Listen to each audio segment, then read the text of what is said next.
जय श्री विष्णु। स्वागत है दोस्तों हमारे इस खास वीडियो में, जहां हम आज जानने जा रहे हैं उस श्राप के बारे में जिसके कारण स्त्रियां समय से पहले विधवा हो जाती हैं, और वह कौन से कार्य हैं जो पतिव्रता स्त्री को अपने जीवन में नहीं करने चाहिए। हम इस वीडियो में एक रोचक और शिक्षाप्रद कथा के माध्यम से इन सभी सवालों के जवाब जानेंगे। वीडियो शुरू करने से पहले अगर आपने हमारे चैनल को अभी तक सब्सक्राइब नहीं किया है तो तुरंत सब्सक्राइब करें और बेल आइकन दबाएं ताकि हमारे नए वीडियो की सूचना आपको मिल सके। वीडियो को लाइक और शेयर करना न भूलें ताकि और लोग भी इस ज्ञानवर्धक कथा से लाभान्वित हो सकें। तो आइए इस ज्ञानवर्धक कथा की ओर बढ़ते हैं। एक बार माता लक्ष्मी भगवान विष्णु से एक बहुत ही महत्वपूर्ण प्रश्न पूछती हैं। वह भगवान विष्णु से कहती हैं, हे प्रभु, स्त्री समय से पहले विधवा क्यों हो जाती है। भगवान विष्णु थोड़ा आश्चर्यचकित होते हैं और पूछते हैं, हे देवी, अचानक से तुम्हें यह प्रश्न क्यों सूझा। माता लक्ष्मी जवाब देती हैं, प्रभु, जब मैं आपसे मिलने आ रही थी तो मैंने मृत्यु लोक में 3 सहेलियों को देखा। उनमें से 2 विधवा थी और दुख से भरी हुई जीवन जी रही थी, जबकि तीसरी स्त्री अपने पति के साथ सुखी जीवन बिता रही थी। यह देखकर मेरे मन में कई सवाल उठने लगे।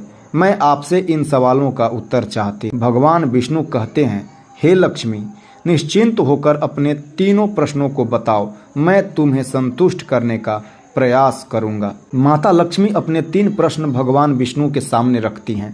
पहला कि कौन सी स्त्री समय से पहले विधवा हो जाती है। दूसरा, कौन सी स्त्री जीवन में कभी सुख शांति नहीं पाती है।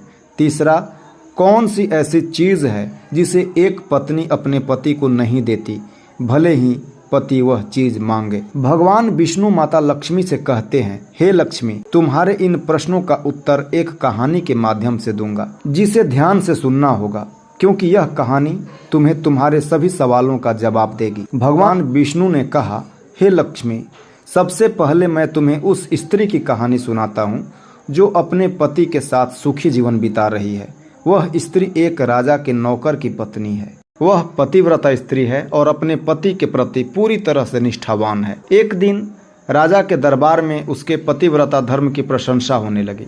राजा ने नौकर से पूछा, क्या तुम्हारी पत्नी वास्तव में चरित्रवान और पतिव्रता स्त्री है। नौकर ने पूरी निष्ठा के साथ कहा, हाँ महाराज, मेरी पत्नी पतिव्रता है और कभी किसी अन्य पुरुष की ओर आंख उठाकर भी नहीं देखती। यह सुनकर राजा के महामंत्री ने नौकर को चुनौती दी और कहा, यदि मैं तुम्हारी पत्नी का पतिव्रता धर्म नष्ट कर दूं तो तुम्हें क्या सजा दी जानी चाहिए। नौकर ने कहा, यदि ऐसा हो जाए तो मुझे फांसी की सजा दी जाए, लेकिन यदि मेरी पत्नी का पतिव्रता धर्म नष्ट न हो तो मंत्री को सजा मिलनी चाहिए। राजा ने यह शर्त मान ली। मंत्री ने नौकर की पत्नी की पतिव्रता को नष्ट करने के लिए एक दूती धोखेबाज स्त्री को नौकर की पत्नी के पास भेजा। दूती ने नौकर की पत्नी को धोखे से विश्वास में लेकर उसकी सुहाग की निशानियां, एक मटका और कतार चुरा ली। इसके अलावा उसने नौकर की पत्नी के शरीर पर एक तिल का पता लगा लिया और यह सब मंत्री को बता दिया। भगवान विष्णु ने आगे कहा, मंत्री ने मटका और कतार राजा के दरबार में पेश किया और कहा, उसने नौकर की पत्नी का पतिव्रता धर्म नष्ट कर दिया है। नौकर ने जब मटका और कतार देखी और मंत्री द्वारा दिए गए तिल के वर्णन को सुना तो उसे विश्वास हो गया कि उसकी पत्नी ने धोखा दिया है। नौकर को फांसी की सजा सुनाई गई और उसे 15 दिन बाद फांसी पर चढ़ाने का आदेश दिया गया।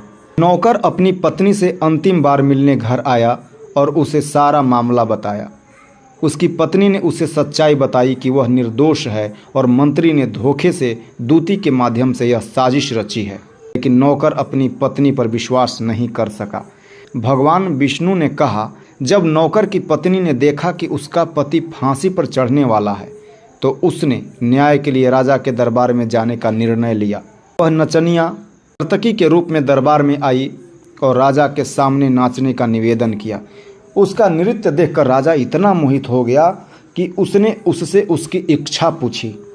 उस स्त्री ने कहा, महाराज, आपके दरबार में एक चोर है जिसने मेरी सोने की अंगूठी चुराई है, उसे फांसी दीजिए। राजा ने पूछा, चोर कौन है। उस स्त्री ने जवाब दिया, मंत्री ही वह चोर है जिसने मेरी अंगूठी चुराई है। मंत्री ने यह सुना तो उसने खुद को निर्दोष बताया। लेकिन नौकर की पत्नी ने कहा, यदि मंत्री मुझे कभी देखा ही नहीं, मटका और कतार कैसे लाया? राजा ने दूती को बुलाया और दूती ने डर के मारे सारा सच बता दिया। इस प्रकार मंत्री की साजिश उजागर हो गई और राजा ने मंत्री को फांसी की सजा दे दी, जबकि नौकर को निर्दोष घोषित किया गया। भगवान विष्णु ने लक्ष्मी से कहा, हे लक्ष्मी, अब मैं तुम्हारे प्रश्नों का उत्तर देता हूँ। तुमने पूछा था कौन सी स्त्री समय से पहले विधवा हो जाती है। तो जो स्त्रियां अपने पति का नाम मुंह से लेती हैं, वह स्त्रियां समय से पहले विधवा हो जाती है। पति का नाम लेने से उसके जीवन की अवधि कम हो जाती है और वह स्त्री विधवा हो जाती है। तुम्हारा दूसरा प्रश्न था, कौन सी स्त्री जीवन में कभी सुख शांति नहीं पाती? जो स्त्रियां अपने पति की अनुमति के बिना तीर्थ स्थान या उत्सव में जाती हैं, वह जीवन भर दुखी रहती हैं और उन्हें सुख नहीं मिलता। तुम्हारा तीसरा प्रश्न था, ऐसी कौन सी चीज़ है जिसे एक पत्नी अपने पति को नहीं देती? वह चीज़ है गाली। जो स्त्री अपने पति को गाली देती है, वह कभी चरित्रवान नहीं होती और उसका जीवन दुखमय रहता है। ऐसी स्त्रियां भी समय से पहले विधवा हो जाती है। माता लक्ष्मी ने भगवान विष्णु के उत्तरों को सुनकर संतुष्टि प्राप्त की और कहा, प्रभु, आपने मेरे सभी प्रश्नों के उत्तर दिए। अब मैं समझ गई हूँ कि चरित्रवान स्त्री कभी दुखी जीवन नहीं जीती और उसके घर में लक्ष्मी का सदा वास होता है। दोस्तों, यह कहानी हमें सिखाती है कि जीवन में पतिव्रता धर्म का पालन कितना महत्वपूर्ण है और किस प्रकार हमारे कर्म हमारे जीवन पर प्रभाव डालते हैं। अगर आपको यह कहानी अच्छी लगी हो तो कमेंट्स में जय श्री विष्णु जरूर लिखें। वीडियो को लाइक करें और चैनल को सब्सक्राइब करना न भूलें। फिर मिलेंगे एक और रोचक वीडियो में। तब तक के लिए जय माता।